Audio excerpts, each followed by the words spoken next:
Tsunamis travel as fast as a jet plane. Giant waves can move 500 to 600 miles an hour, triggered by an earthquake on the ocean floor.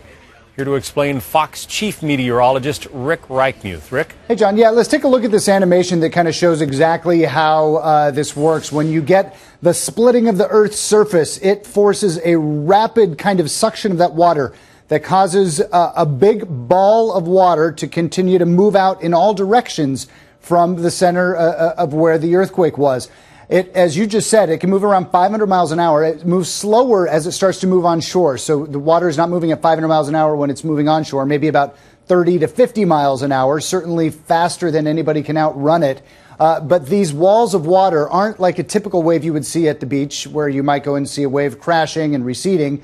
These are walls of water that might continue to push on for anywhere from 5 to 15 minutes, recede, and then you get a succession of these. I want to take a look at this map right here. That is the center of where the earthquake was. And this map shows us at 3-hour increments, 6-hour increments, 9-hour, 12-hour, etc., all the way across the Pacific Basin here. So we initially saw reports of this in parts of Alaska, then in across areas of Oregon. Now we're seeing it down parts of the West Coast. As Anita was just talking, I certainly want to encourage people, the worst of this is not necessarily over by any means, and we'll likely see for hours more of these waves continuing to come on shore. We're seeing that still in Hawaii.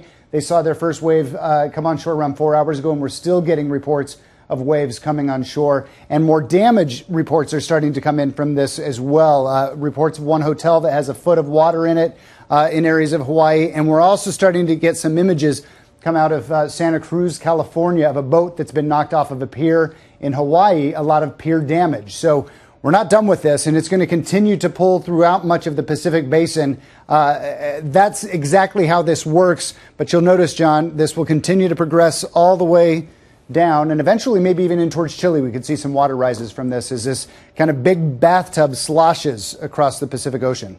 You're on the surface of the ocean, you don't really notice it. I mean, it's not that gigantic wave that you see when it comes ashore. Yeah, that's a great point. In fact, I was reading reports that in Hawaii, it was kind of an eerie thing as people were watching the horizon, and a lot of the boats go out to sea so that they aren't right on the coastline when the wave comes in. So they were seeing reports of dots of lights all out across the horizon of boats that had gone out so that they can avoid that rapid crush of water that comes in right along the coastline. Rick Reichmuth, our chief meteorologist. Rick, thank you.